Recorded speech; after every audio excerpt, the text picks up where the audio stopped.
esimest korda suitsetavad inimesed, et teistele meeldida. Nad ei mõtle tagajärgedele, aga kui mõtleks, siis saaks nad aru, miks on see halb mitte ainult nende kopsudele, vaid tervele elule. Esimene ohumärk on raske hingamine ja üleliigne higistamine. Teiseks muutuvad keeruliseks pere ja suitsetaja omavahelised suhted, mida mõjutab halb eeskuju.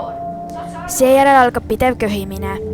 Järgmisena hakkab politsei asja vastu huvi tundma ja tahab kõike teada, kes suitsu müüb ja kus see aset leiab.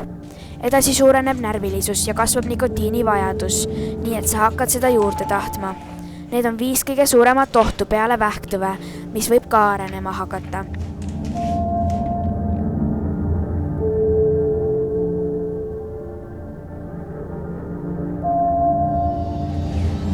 Vali teisiti, vali parem elu.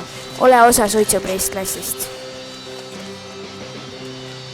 Teatud suitsumüügist alaealistele.